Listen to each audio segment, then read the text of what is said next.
Hi YouTube, Engineer 100. Today's video is part 2 of a 3-part series on the full torque drive shaft. And today's video is installation. That's right. So this is going to just be a quick overview of how you install the drive shaft. There are written instructions, complete written instructions that come with the drive shaft, but I just want to give you a quick overview of what I'm going to be doing out in the shop so it's easier for you to follow. Okay, it's pretty straightforward. It's basically only 3 steps. And step 1 is just remove your old drive shaft. Okay.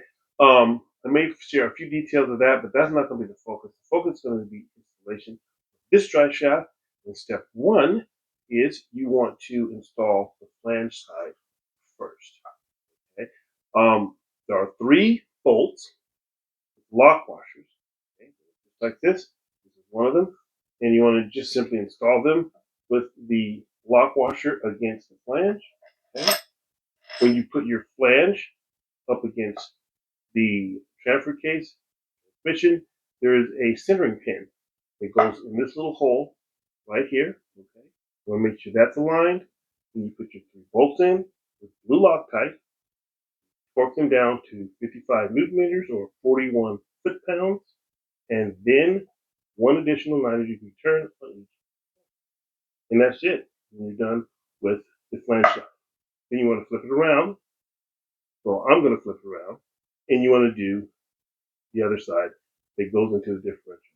And I'll go over that right now. Okay, so this is the other end, the threaded side of the drive shaft with the splines that go onto the shaft in the differential.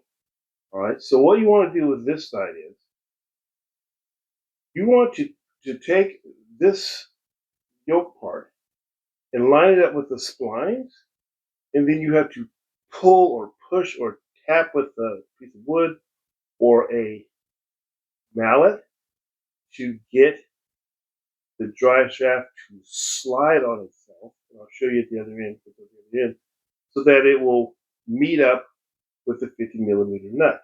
The 50mm nut will be captured. Okay, there's a flange on it. It's captured behind a little ledge in the differential, so it does not move. Okay, so you must move the drive shaft to the nut and then start to turn the nut. Let me show you the other end of the drive shaft right now so that you can see what I'm talking about getting this drive shaft to stretch to meet the nut. Okay, so this dust boot, okay, houses a portion of the drive shaft that allows it to expand and contract. Okay, it's pretty stiff. It's about 50 pounds. I pulled on it myself. 50 to 80 pounds, okay, of force that is required. I can actually do it by hand, but it's pretty tough. Let me see if I can do it on camera for you.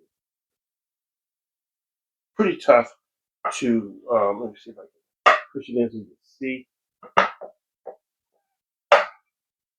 See it going down like that.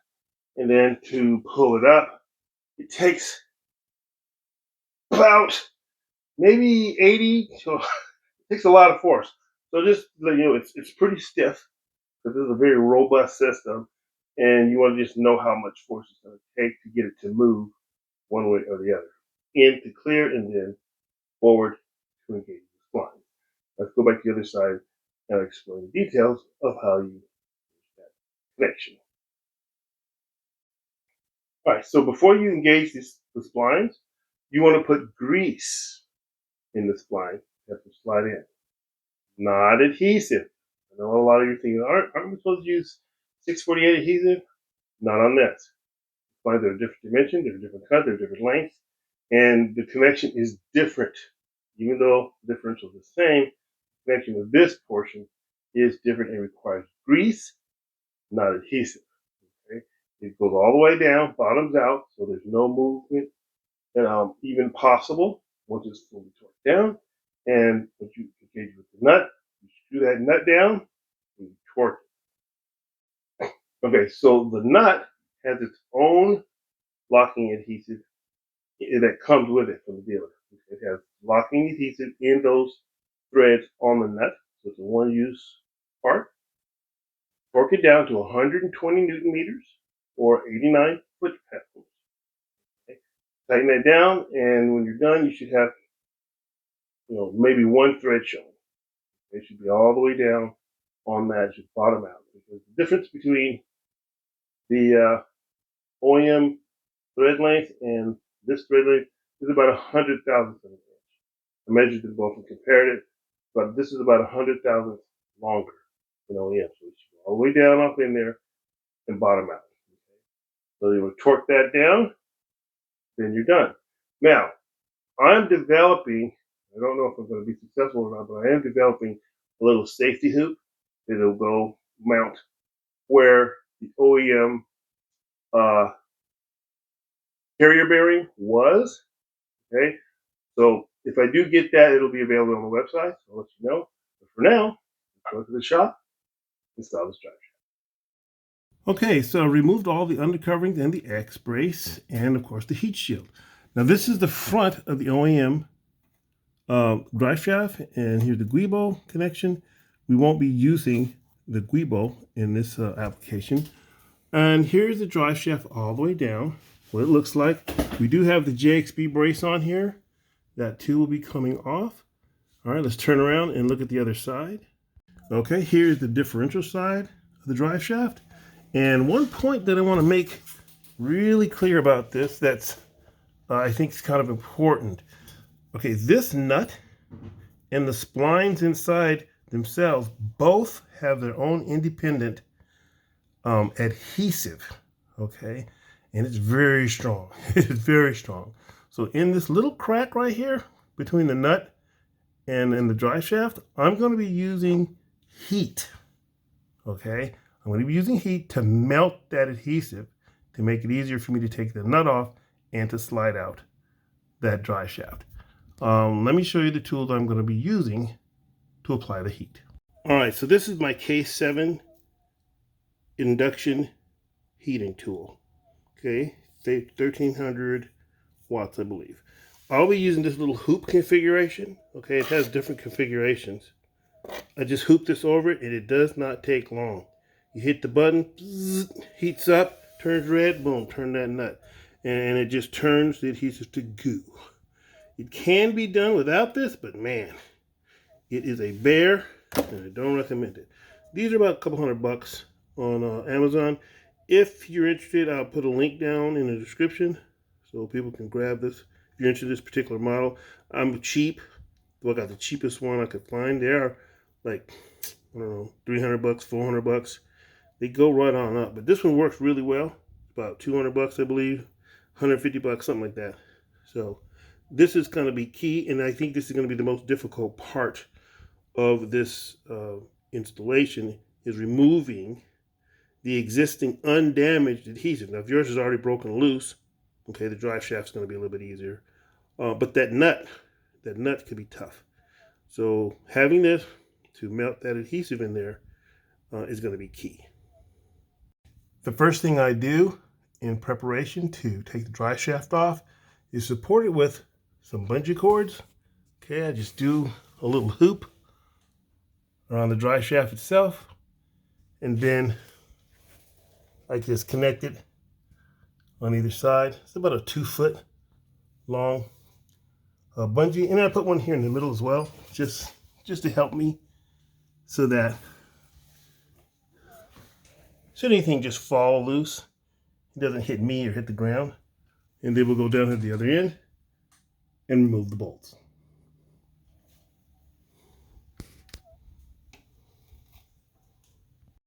Two 13mm bolts hold on this carrier, so we'll take those loose now.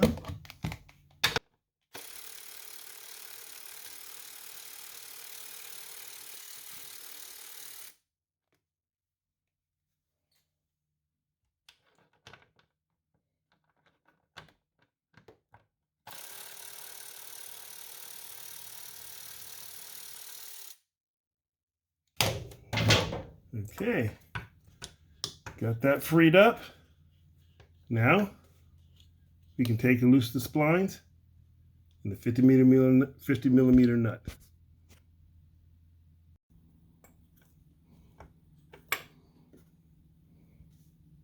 All right, first I'm going to put the wire on here to heat up the adhesive in those threads. so I can break that 50 millimeter nut loose. 50 millimeter nut loose. And I'll put on my heater.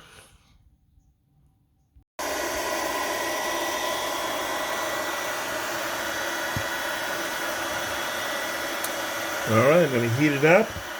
I'm going to see if I can't break that nut. Alright, I'm going to start heating it up right now.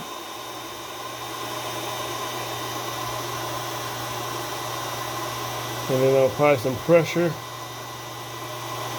to this bolt, to this nut, and see if it turns. And once it turns, we're home free. That's about a good amount of heat. So now I'm going to go ahead and apply some pressure to this wrench and see if I can get any action. Ah, nice and smooth. Alright, so now it's just a matter of taking it all the way off. There we go.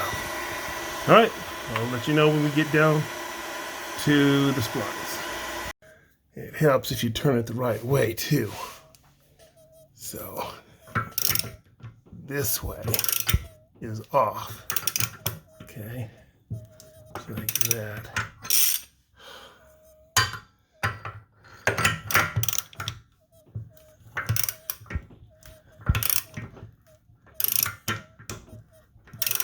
And you can see the threads, more and more the threads are showing in the center there.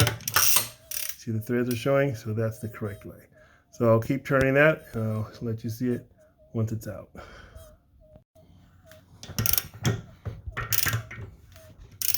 If you're on the left hand side, I'm pushing down on the wrench, going counterclockwise as you're facing the front of the car.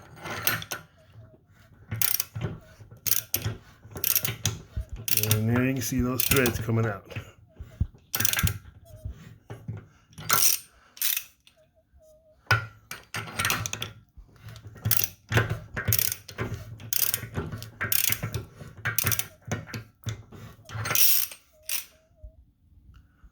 Okay, so the nut is completely backed off of the threads. The next thing we're going to do is slide the drive shaft off of the splines. To do that, you have to remove the friction force on them that's applied when the vehicle is in park. So you have to put the vehicle in neutral and take off the emergency brake. Okay, before you do that, do this. Make sure you put wheel chucks in the front of the tire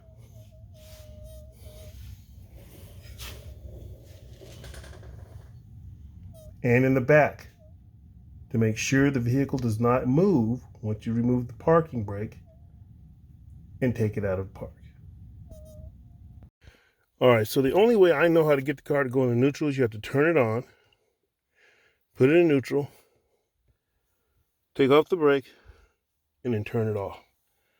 So here we go. Turn it on. Neutral. Turn off the brake. Turn it off. Now you've got about 20 minutes before it puts itself back in park and re-engages the parking brake. Now with the car in neutral, you can move the drive shaft. I should be able to tap this with a mallet and pry on it until I get those splines to slide out. And I might have to heat it back up to get those to release. So I'm gonna have to work with two hands, so you can't see that part, but I'll let you see it once it's out. Okay, so as you can see, I got the splines to let go. To do that, I did have to heat them up and go into this little metal portion right here, this solid metal portion right here with a punch and tap, tap, tap on both sides until it came loose with a little baby sledgehammer. You had to tap right here, right in there. You want to tap out here, you'll just damage it. You have to get this solid metal portion right below the threads. Okay, tap on that, and it'll slide out of the splines. Next, take it on loose and go to the other side.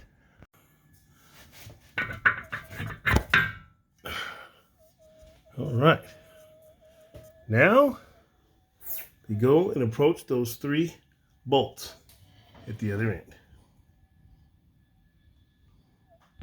Right now I didn't time out, so as you can see, mine still turns pretty freely. But once it goes back into park and the emergency brake kicks in, this won't move. So just word to the wise, if it gets until you need to move it to get to a bolt, then you just have to go up and put it back in park and neutral and take off the emergency brake. These 3 bolts are 18 millimeter. As a counter on the OEM shaft, I use a pipe wrench. You don't want to keep your car in gear and try to use the transmission so that you can take the bolts loose. You don't put stress on your transmission and damage something. But don't use a counter like a pipe wrench on your aluminum drive shaft. You'll damage it. This drive shaft is steel. Okay? We're going to use something else to counter on the aluminum drive shaft. I'll show you what that is when we do it. It's basically just a bar that goes through the universal joint. But you don't want to use a pipe wrench on an aluminum drive shaft. You'll damage it. So when you go to take this side off, just take off the silver guibo bolts, the silver ones, because I'll show you in a minute. But the reason you would just want to take these off is because the drive shaft bolts have a nut on the other side. Look at that. You have a nut that you'll have to hold if you do that one. But the guibo bolts are just threaded in. Okay, so just do the silver ones, and then you can take the other one off if you want to. If you want to sell the guibo or something. Then once you've loosened them all up, you can just take them out. There you go. Take all 3 of them out, and your guibo and your drive shaft should come off together.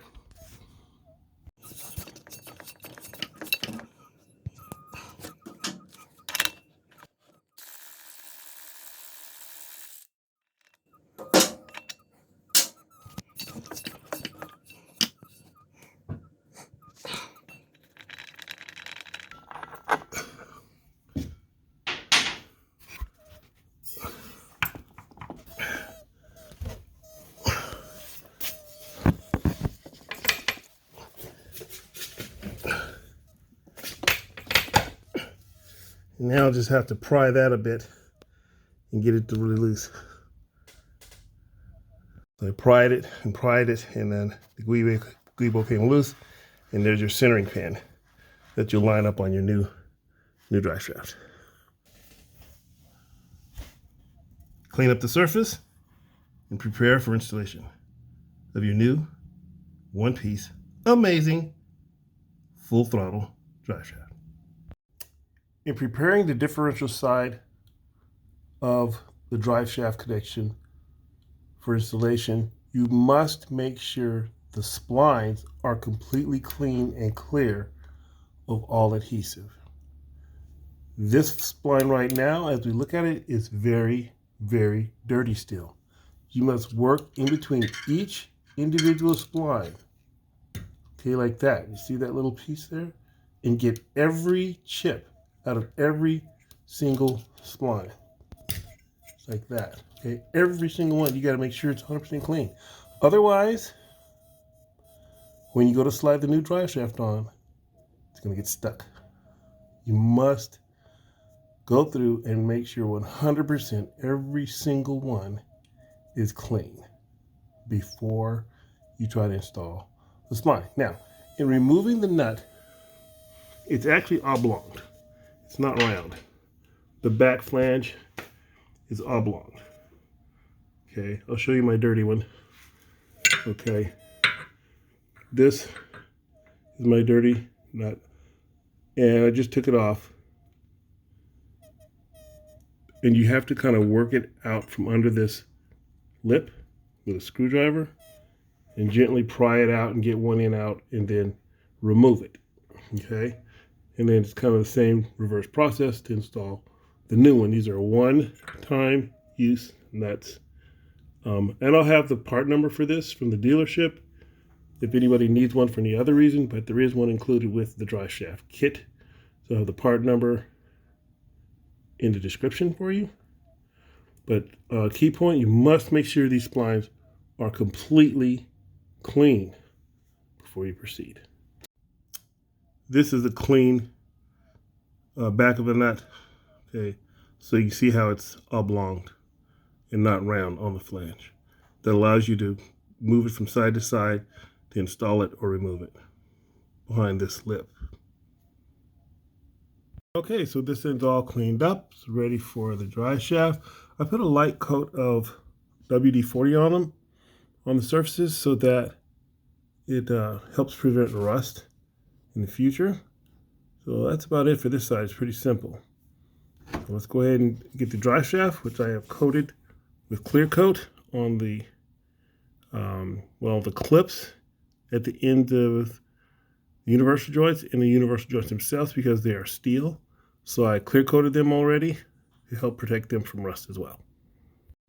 So yeah, the flange side has been clear coated. I don't know if you can tell, but I clear coat that, spray it to protect it. And the spline side as well has been clear coated to protect from rust. Once you're 100% sure your splines are clean, go back over it again with a wire brush and just double check to make sure there's nothing in those splines. And once you finish doing that, check it again with your screwdriver to make sure there's nothing in there that could possibly trip you up once you're trying to install your drive shaft. Once everything's cleaned up and re-greased, here's the new nut. And I use my red washer that I make. It's a lot stronger than the little cheap, soft OEM washer. This little red washer here. And you have to work this around to get it up under that flange. So I'm not going to be able to show you all of that, but you're going to get the metal under there first. Don't worry about the red part.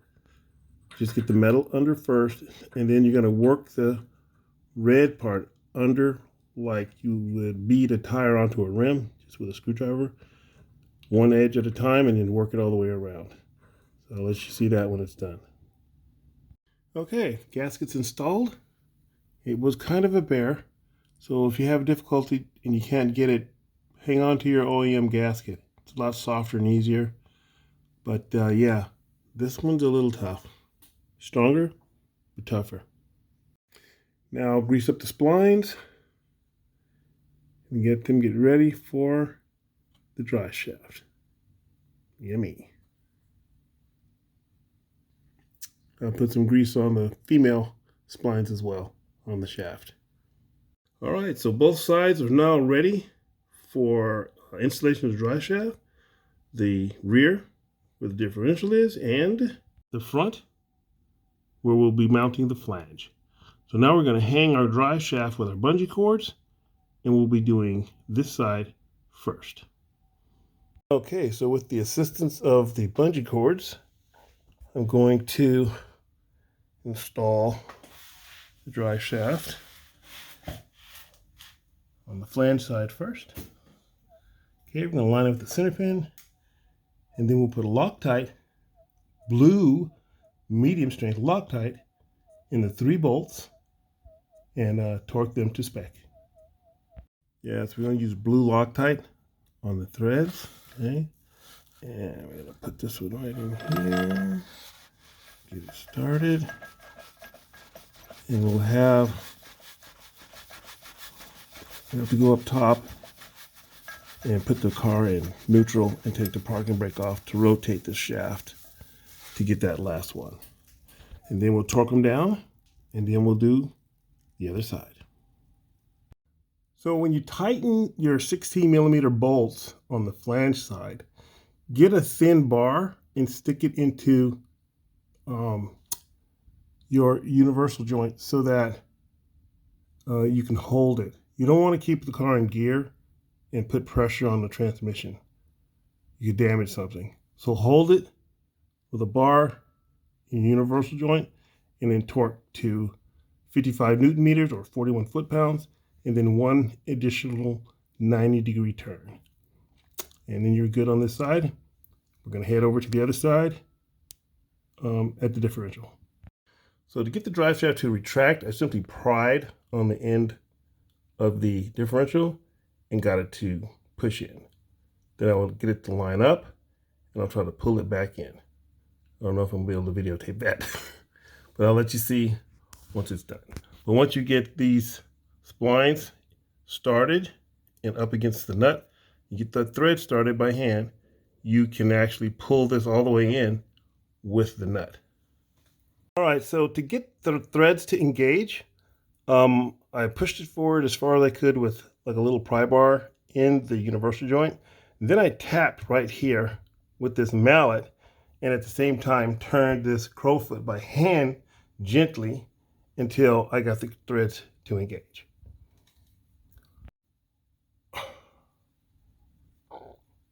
Once you get your nut screwed down, torque it to 120 Newton meters or 89 foot-pounds, and you're done. And you have your drive shaft installed and ready to enjoy. Thanks for watching. Have a good day.